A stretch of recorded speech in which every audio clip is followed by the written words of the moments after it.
بسم اللہ الرحمن الرحیم السلام علیکم۔ مختصر ترجمہ قرآن کورس میں آج ہم سورہ کہف کا 10واں رکوع پڑھیں گے۔ اس رکوع میں بھی حضرت موسیٰ اور خضر علیہ السلام کا واقعہ چل رہا ہے۔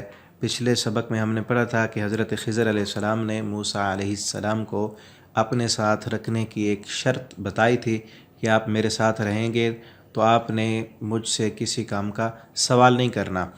تو اس شرط پر وہ دونوں آپس میں رہے اور یہاں سے آگے واقعہ شروع ہے۔ پھر انہوں نے کیا کیا؟ اعوذ باللہ من الشیطان الرجیم۔ فانطلقا، پس وہ دونوں چلے۔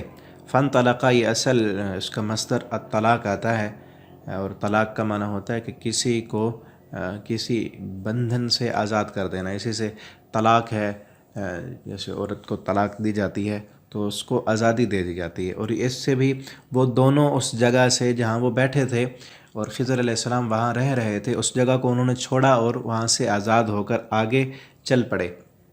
حتیٰ یہاں تک کہ اذا، جب رکبا، وہ دونوں سوار ہوئے۔ رکاب کہتے ہیں کسی سواری پر سوار ہونا، اور خصوصاً یہ لفظ کسی جانور پر سواری کرنے پر بولا جاتا ہے، لیکن کبھی کشتی پر سوار ہونے کے لیے بھی یہ لفظ استعمال ہوتا ہے۔ فی السفینۃ، کشتی میں، وہ دونوں سمندر پار کرنے کے لیے اب کشتی میں بیٹھے تو خرقہا، پھاڑ دیا اس کو۔ خرق کہتے ہیں کسی چیز میں عیب پیدا کرنا، چیر دینا یا پھاڑ دینا، کہ انہوں نے خضر علیہ السلام نے کشتی کا ایک پھٹا توڑ دیا۔ قالا، تو کہا موسیٰ علیہ السلام نے، اخرقتہا، کیا پھاڑا ہے تو نے اس کو، اس کشتی کا پھٹا تو نے توڑا ہے؟ کس لیے توڑا؟ لتغرق، تاکہ تو غرق کر دے، اہلہا، اس کے رہنے والوں کو۔ جو اس کشتی میں بندے بیٹھے ہیں تو انہیں سمندر میں غرق کرنا چاہتا ہے۔ لقد، البتہ، تحقیق، جئتا، آپ آئے ہیں، شیئن، ایک ایسے کام کو، امرا، جو بہت بھاری کام ہے، بہت جو ہے نا، آپ نے بھاری کام کر دیا، یہ سب کو آپ ڈبونا چاہتے ہیں۔ ایک تو ان بندوں نے ہمیں کشتی میں سوار کی، اور دوسرا تفسیر میں آتا ہے انہوں نے کرایہ بھی نہیں لیا تھا۔ دیکھا کہ بزرگ آدمی ہیں اور نیک ہیں تو انہوں نے ان سے کرایہ نہیں لیا، تو انہوں نے ہم سے کرایہ نہیں لیا اور آپ نے صلہ ان کو یہ دیا کہ ان کی کشتی کو عیب دار کر دیا ہے۔ یہاں اب 3 واقعات ہیں، اور تینوں واقعات میں جو ہے یہ اللہ رب العالمین کا جو دنیا کا نظام چل رہا ہے نا، یہ شرعی نظام کے طور پر نہیں ہے۔ ہمارا اللہ تعالیٰ نے انسانوں کو جو حکم دیا ہے فیصلہ کرنے کا، وہ شرعی جو قوانین ہیں ان کے مطابق ہے، جو ہمیں ظاہراً نظر آتا ہے۔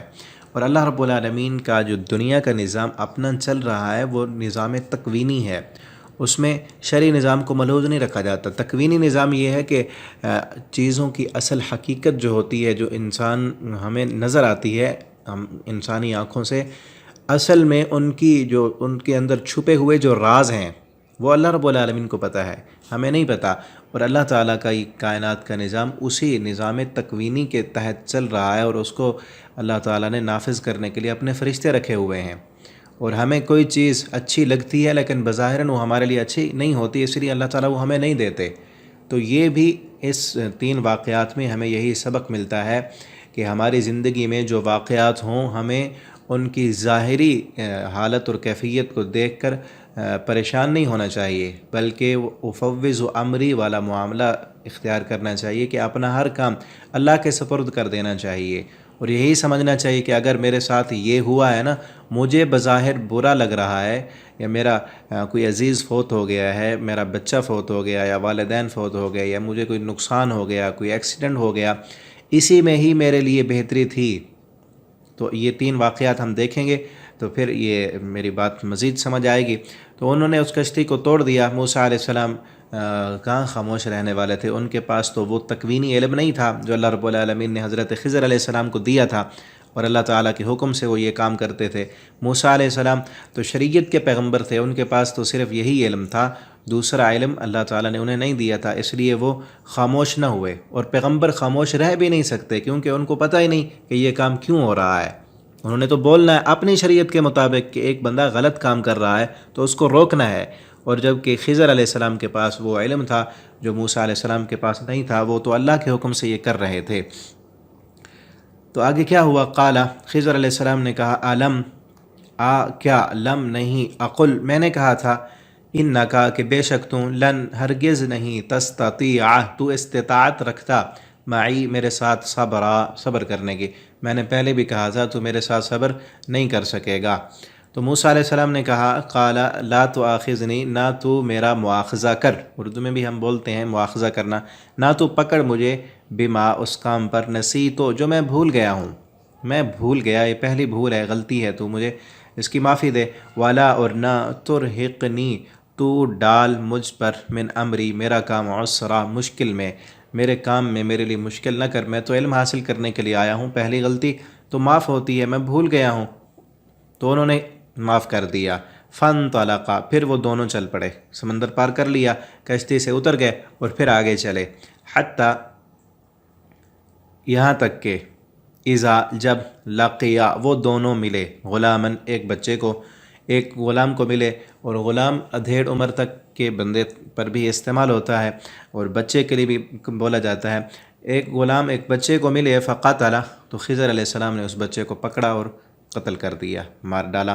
اب موسیٰ علیہ السلام جو شریعت کے پیغمبر تھے، اپنی آنکھوں سے غلط کام، ایک بے گناہ بچے کا قتل، وہ کیسے چپ ہو سکتے تھے؟ ان کے پاس وہ علم نہیں تھا کہ اس اب قتل میں حقیقت کیا ہے، اصل میں کیا ہے، اس کا جو چھپا ہوا راز ہے وہ کیا ہے، وہ تو اللہ تعالیٰ کو پتہ تھا، اور خضر علیہ السلام کو اللہ تعالیٰ نے وہ علم دیا تھا اور بتایا تھا۔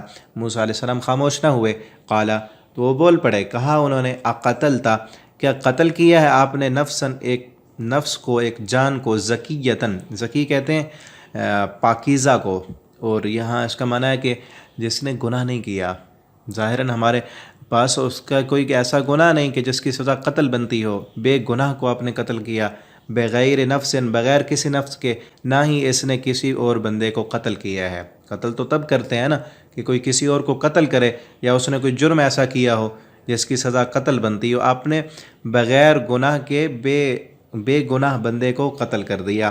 لقد، البتہ، تحقیق، جئتا، آپ آئے ہیں، شیئن، ایک ایسے کام کو، نکرا، جو ناپسندیدہ ہے، ناپسندیدہ کام آپ نے کیا، اس لیے اب میں خاموش نہیں رہ سکا۔ اور دوسری مرتبہ یہ موسیٰ علیہ السلام بھولے نہیں تھے، پہلی مرتبہ تو بھول گئے تھے، بول پڑے، اور اب یہاں پر وہ بھولے نہیں تھے، بلکہ کام ہی ایسا تھا کہ قتل کر دیا، تو وہ اب برداشت نہ کر سکے، وہ بول پڑے اور جان بوجھ کر بولے۔ آخر دعوانا الحمدللہ رب العالمین۔